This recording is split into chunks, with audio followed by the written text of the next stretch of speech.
మనం నిత్య జీవితంలో ఎన్నో వస్తువులను చూస్తూ ఉంటాం. కొన్ని వస్తువులు వంచినప్పుడు విరిగిపోతాయి. మరికొన్ని వస్తువులు వంచినప్పుడు వంగి తిరిగి యథాస్థితిని పొందుతాయి. దీనికి గల కారణం ఏంటి?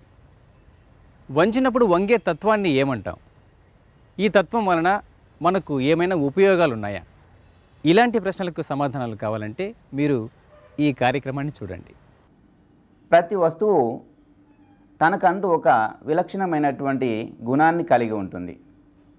అలాంటి గుణాన్ని కలిగినటువంటి కొన్ని ధర్మాలను ఆసరాగా చేసుకొని రాబర్ట్ హుక్ అనేటువంటి శాస్త్రవేత్త ఒక మంచి పరికరాన్ని కనిపెట్టాడు.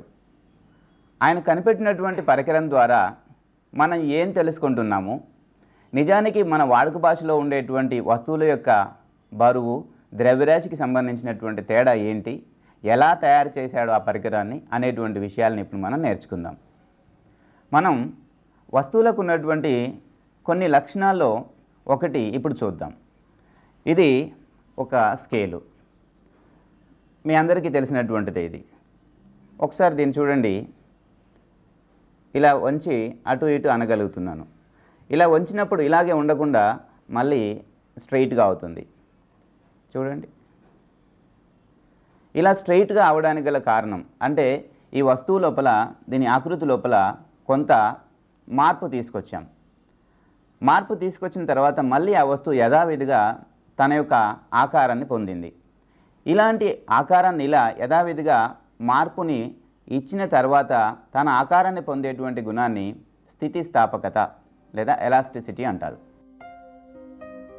వస్తువులపై ప్రయోగించిన బలాన్ని తీసివేసిన తర్వాత తమ తొలి ఆకార పరిమాణాలను పొందే ధర్మాన్ని స్థితిస్థాపకత అంటారు. అట్టి పదార్థాలను స్థితిస్థాపక పదార్థాలు అంటారు. ఉదాహరణ రబ్బరు, స్ప్రింగు, స్పాంజి మొదలగినవి.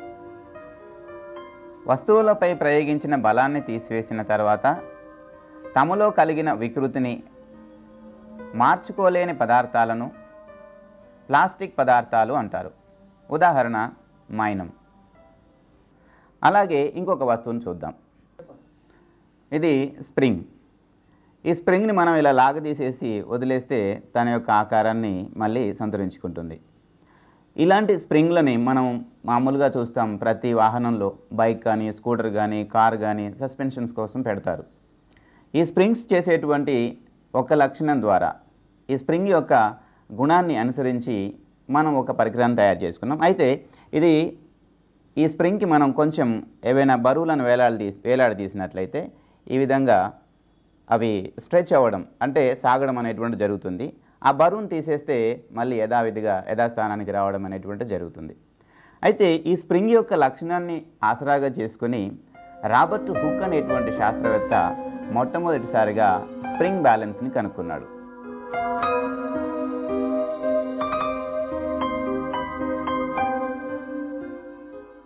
వస్తువుల యొక్క ద్రవ్యరాశి భూమి మీద మీరు ఎక్కడ కొలిసినా ఒకేలాగా ఉంటుంది, కానీ భారం మాత్రం తేడా ఉంటుంది. ఎందుకో చెప్పండి. ద్రవ్యరాశి అనేటువంటిది ఒక వస్తువుతో పోల్చి చెప్పేటువంటిది. భారం అనేటువంటిది ఆ వస్తువు పైన భూమి కలగజేసేటువంటి గురుత్వాకర్షణ ద్వారా వస్తుంది. అంటే మనకు తెలుసు, భూమి యొక్క గురుత్వాకర్షణ ఒక్కొక్క చోట ఒక్కో రకంగా ఉంటుంది. అన్ని చోట్ల ఒకే రకమైనటువంటి గురుత్వాకర్షణ ఉండదు. కాబట్టి ఒక వస్తువు ఒక దగ్గర ఒక విధమైనటువంటి భారాన్ని చూపిస్తే మరొక దగ్గర దాని భారం తగ్గిపోతుంది. సో ఈ సూత్రాన్ని, అంటే వస్తువు యొక్క భారాన్ని తెలుసుకోవాలి అంటే మనకు సామాన్య త్రాసు ఉపయోగపడదు. వస్తువు యొక్క భారాన్ని కొలవాలి అంటే ఒక స్ప్రింగ్ బ్యాలెన్స్ మాత్రమే ఉపయోగపడుతుంది. మరి ఆ స్ప్రింగ్ బ్యాలెన్స్ ఎలా తయారు చేశారు, దాని లక్షణాలు ఏంటి, దాన్ని ఏ విధంగా చూసినా, ఎన్ని రకాలుగా చూసినా ఒకే రకమైనటువంటి ప్రామాణికమైనటువంటి కొలతను మనకి ఇవ్వాలి. అది అలా ఇస్తుందా, దేన్ని బట్టి ఆయన తయారు చేశాడనేటువంటి విషయాన్ని ఇప్పుడు మనం చూద్దాం. హుక్ సూత్రాన్ని నిరూపణ చేయడం కోసం ఒక సున్నితమైనటువంటి స్ప్రింగ్ని తీసుకున్నాము. ఆ స్ప్రింగ్కి బరువులు వేలాడతీయడానికి ఒక కొక్కాన్ని కూడా మనం తీసుకోవడం జరిగింది. బరువులను వేలాడతీయడానికి లేదా బరువులను వేయడానికి ఒక ప్లాస్టిక్ డబ్బాని తీసుకోవడం జరిగింది. ఈ బరువులని సమాన సైజులో ఉన్నటువంటి మార్బుల్స్ లేదా గోళీలని తీసుకోవడం జరిగింది. అందులో కావాల్సినటువంటి కొలతలను తీసుకోవడానికి గాను ఒక టేబుల్ స్టాండు, అలాగే స్కేల్ని కూడా అమర్చుకోవడం జరిగింది.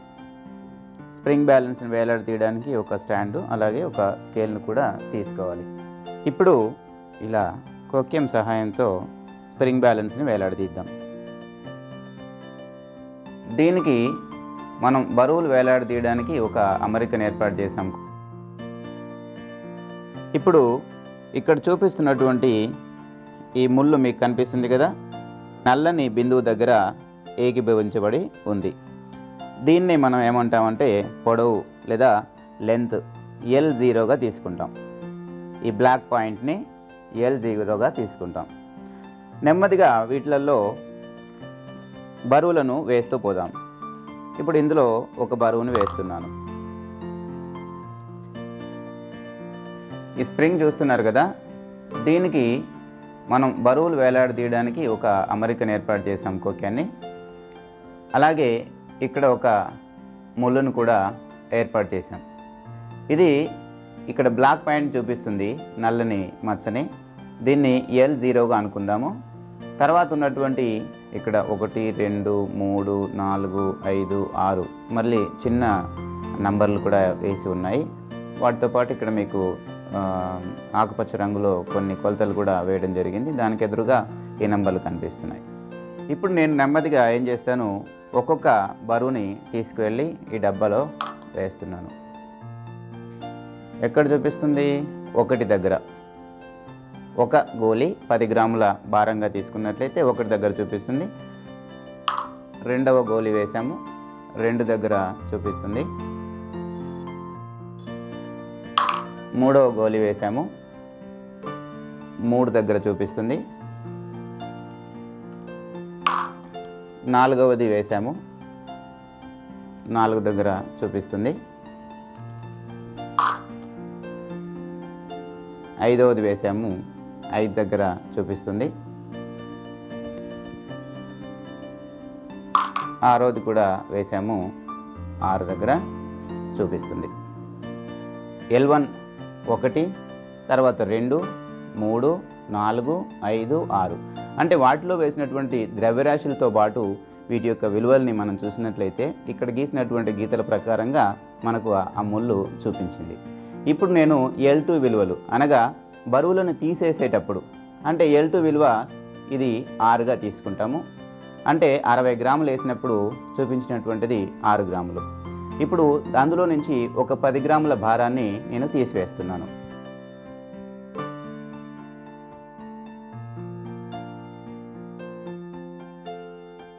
యాభై గ్రాముల భారం అందులో ఉన్నప్పుడు ఎక్కడ చూపిస్తుందో చూడండి,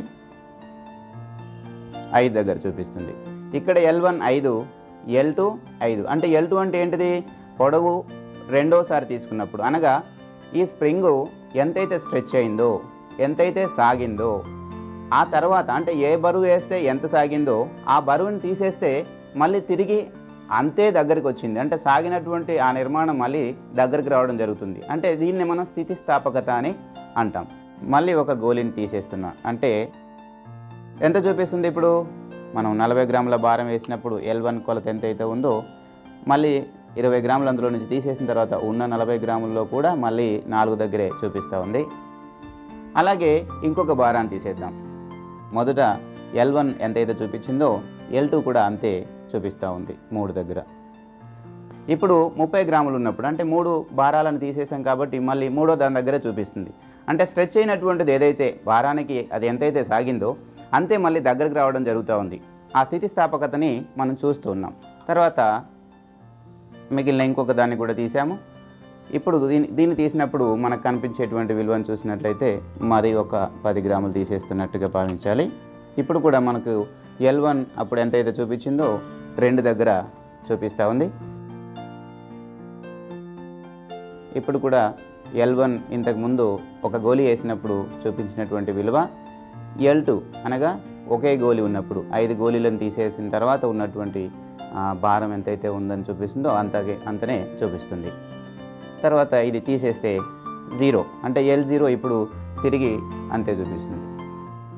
గోళీలు వేసినప్పుడు తీసుకున్న విలువలు L1, గోళీలు ఒక్కొక్కటి తీసేటప్పుడు తీసుకున్నటువంటి విలువలు L2. అంటే L1 ఎంతైతే ఉందో విలువ L2 విలువలు కూడా అంతే ఉన్నాయి. అంటే మనం సూత్ర ప్రకారంగా L1 ప్లస్ L2 అంటే దాదాపు సరాసరి మనం తీసుకున్నట్లయితే L1 plus L2 by 2 is equal to ఎప్పుడు చూసినా ఈక్వల్గానే ఉంటుంది. అంటే మనం క్యాలిక్యులేషన్ ప్రకారంగా చూసినా సమానంగానే ఉంటుంది. ఎన్నిసార్లు మనం అలా గోళీలు వేసుకుపోయినా ఆ విధమైనటువంటి ధర్మాన్ని కలిగి ఉంటుందా? కాదు. వస్తువు స్థితిస్థాపకత హద్దులో ఉన్నంత వరకు ఏదేనికైనా ఒక హద్దు అనేటువంటిది ఉంటుంది. ఆ స్థితిస్థాపకత కలిగి ఉండేటువంటి దాని హద్దు మీరినట్లయితే ఈ హుక్స్ లా అనేటువంటిది పనిచేయదు. హద్దు ఉన్నంత వరకు ఆ హుక్స్ లా అనేటువంటిది పనిచేస్తుంది. దాన్ని మనం ఉపయోగించుకోవచ్చు. నేను హద్దు మీరితే ఏం జరుగుతుంది అంటే అదే స్ప్రింగ్ని తీసుకొని హద్దులో ఉన్నప్పుడు ఎలా ఉంటుంది, హద్దు మీరితే దాని యొక్క ధర్మం ఎలా ఉంటుంది అంటే తిరిగి తన యొక్క పూర్వ ఆకృతిని పొందుతుందా లేదా అనేటువంటి విషయాన్ని ఇప్పుడు ఒక చిన్న టెక్నిక్గా మీకు అంటే ప్రయోగం చేసి చూపిస్తాను. మనకి తెలుసు దాదాపుగా మనం ఏం చేస్తామంటే పెన్స్ తీసుకున్నప్పుడు అందులో ఈ స్ప్రింగ్స్ ఉంటాయి, కనిపిస్తున్నాయి. ఈ స్ప్రింగ్ కనిపిస్తుంది కదా, దీన్ని ఎన్నిసార్లు అంటే ఈ స్ప్రింగ్ పెన్లో ఉంటుంది, రీఫిల్కి మనం ఈ విధంగా ఉంటుంది. దీన్ని ఎన్నిసార్లు కిందికి నొక్కి వదిలినా కూడా దాని పొడవులో మీకు ఏం మార్పు కనిపించదు. అంటే ఇంతకుముందు మనం స్ప్రింగ్ బ్యాలెన్స్కి సంబంధించినటువంటి స్ప్రింగ్ తీసుకుంటే ఎలా అయితే ఉందో అలాగే ఈ స్ప్రింగ్ కూడా దీని యొక్క పొడవులో మార్పు రాదు. నేను ఇప్పుడు దీనికి ఉన్నటువంటి హద్దు కాకుండా అంటే దీని యొక్క హద్దును మీరినట్లయితే ఏం చేస్తాను, బాగా స్ట్రెచ్ చేస్తాను. చూడండి, ఇది స్ప్రింగు హద్దు మీరిన తర్వాత అంటే దాని స్థితిస్థాపకత లోబడి కాకుండా నేను ఎక్కువ బలాన్ని దీని మీద ప్రయోగించాను. అలా చేసినప్పుడు తిరిగి తన యొక్క స్థానాన్ని తన యొక్క ఆకృతిని పొందలేదు. సో హుక్స్ల ప్రకారంగా అంటే హుక్ ఏమని చెప్పాడంటే ఒక వస్తువు స్థితిస్థాపకతలో ఉన్నప్పుడు ఆ వస్తువు స్థితిస్థాపకత హద్దు మీరినంత వరకు ఆ వస్తువు యథాస్థానాన్ని కలిగి ఉంటుంది. మనం దాన్ని ఉపయోగించి వస్తువు యొక్క భారాన్ని లేదా బలాన్ని కనుక్కోవచ్చు. అంటే భూమి గురుత్వాకర్షణ ద్వారా కలిగించబడేటువంటి బలం ఎంత అనేటువంటిదే భారంగా చెప్తాం కాబట్టి బలం లేదా భారం గ్రాముల్లో తీసుకుంటాం కాబట్టి దాన్ని కనుక్కోవడానికి హుక్స్ లా అనేటువంటి దాన్ని ఉపయోగించారు. ఇప్పుడు మనం ఒక గోళీ అనగా 10 గ్రాముల భారాన్ని వేసినప్పుడు L1 విలువ 1, రెండవ గోళీ అనగా 20 గ్రాముల భారం వేసినప్పుడు L1 విలువ 2, మూడవ గోళీ 30 గ్రాములు వేసినప్పుడు L1 విలువ 3, 40 గ్రాములు వేసినప్పుడు L1 విలువ 4, 50 గ్రాముల భారం అనగా 5వ గోళీ వేసినప్పుడు L1 విలువ 5, 6వది వేసినప్పుడు L1 విలువ 6. ఇలా L1 విలువలను తీసుకున్నాం.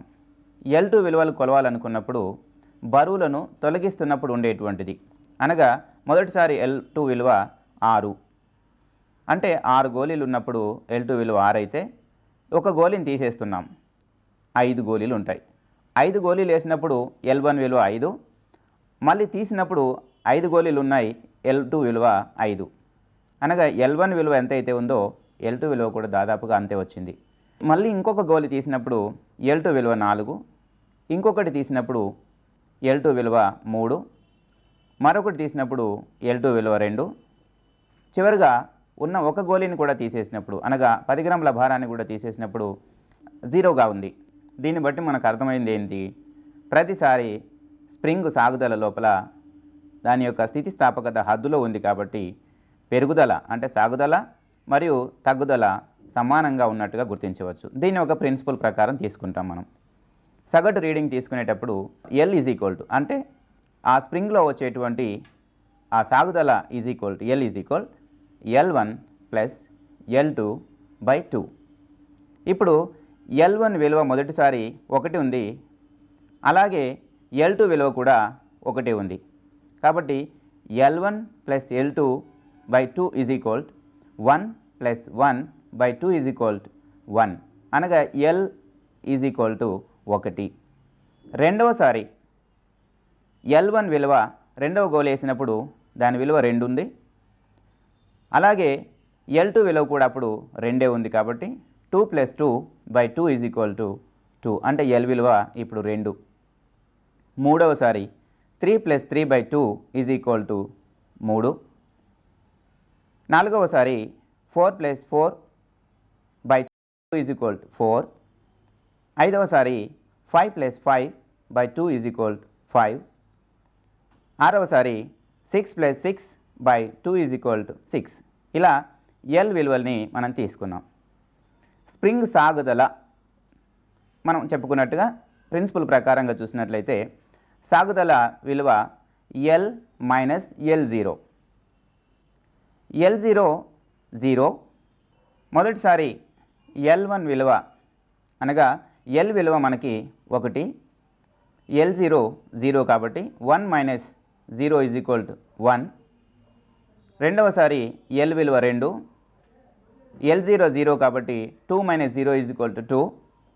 మూడవసారి L విలువ 3, L0 విలువ 0, 3 మైనస్ 0 ఈజ్ ఈక్వల్ టు 3. నాలుగోసారి 4 minus 0 is equal to 4. ఐదవసారి 5 minus 0 is equal to 5. ఆరవసారి L విలువ 6 అనగా L0 0గానే ఉంటుంది కాబట్టి 6 మైనస్ 0 ఈజ్ ఈక్వల్ టు 6 అనగా L మైనస్ L0 విలువలు 1, 2, 3, 4, 5, 6. ఇప్పుడు ఏకాంక బలానికి సాగుదల. మీరు ఇక్కడ ఒక విషయాన్ని గుర్తుపెట్టుకోవాలి. మనం తీసుకున్నటువంటి గోళీలన్నీ కూడా సమాన సైజులో ఉన్నాయి. మనం 10 గ్రాములుగా భావిస్తున్నాం కాబట్టి ప్రతిదీ కూడా 10 గ్రాములుగానే ఉంటుంది. గోళీని వేసినప్పుడు వచ్చినటువంటి సాగుదల లోపల మనం మార్పు కనుక తీసుకున్నట్లయితే L minus L0 by F. F అనగా మనం తీసుకున్నటువంటి గ్రామ్ భారం ఎంత? 10 గ్రాములు. సో ఇక్కడ ఎల్ మైనస్ L0 అనేటువంటి దాన్ని మొదటిసారి దాని విలువ 1. So 1/10 is equal to 0.1. రెండవసారి ఎల్ మైనస్ L0 విలువ 2. రెండవసారి రెండవ గోల్ వేసినప్పుడు దాని యొక్క భారం 20 గ్రామ్ భారాలు కాబట్టి 2/20 ఈజ్ ఈక్వల్ టు 0.1. మూడవసారి అలాగే మూడవ గోల్ వేసినప్పుడు 30 గ్రామ్ భారం అవుతుంది. ఎల్ మైనస్ L0 విలువ 3 కాబట్టి 3/30 ఈజ్ ఈక్వల్ టు 0.1. ఇలా నాలుగవసారి, ఐదవసారి, ఆరవసారి L minus L0 by F విలువలు కనుక పరిశీలించినట్లయితే అవన్నీ కూడా స్థిరంగా ఉన్నట్టుగా చెప్తాం. సాగుదల సెంటీమీటర్లలో మనం తీసుకున్నాము, బలం గ్రామ్ భారాలలో తీసుకున్నాం. ఈ విలువలన్నీ కూడా మనకు వచ్చినటువంటి సరాసరి స్థిర రాశిగా ఉంది.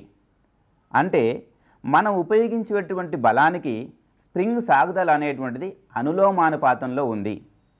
అనగా L minus L0 is proportional to F. మనం చేసిన ఈ ప్రయోగం ద్వారా వచ్చినటువంటి విలువల్ని స్ప్రింగు క్రమాంకన రేఖాపటం అనగా ఒక గ్రాఫ్ గీసినట్లయితే ఏ విధంగా వస్తుందో ఒకసారి చూద్దాం. ఈ ఎఫ్ విలువలను ఎక్స్ అక్షం పైన, ఎల్ మైనస్ L0 విలువలని వై అక్షం మీద తీసుకొని గ్రాఫ్ గీస్తే అది పటంలో చూపినట్లు మూల బిందువు ద్వారా పోయే ఒక సరళ రేఖ వస్తుంది. దీనిని స్ప్రింగ్ యొక్క క్రమాంకన రేఖాపటము అంటారు. ఈ ప్రయోగం ద్వారా హుక్ సూత్రము నిరూపించబడిందన్నమాట. ఇప్పుడు ఈ పాఠ్యభాగంలోని కొన్ని ముఖ్యాంశాలను ఒకసారి గుర్తుకు తెచ్చుకుందాం.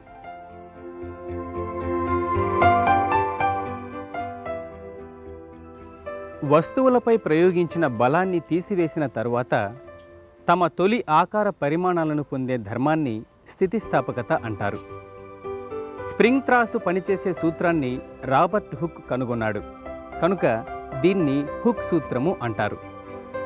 స్ప్రింగ్ త్రాసును ఉపయోగించి ఒక వస్తువు యొక్క భారాన్ని కనుగొనవచ్చు.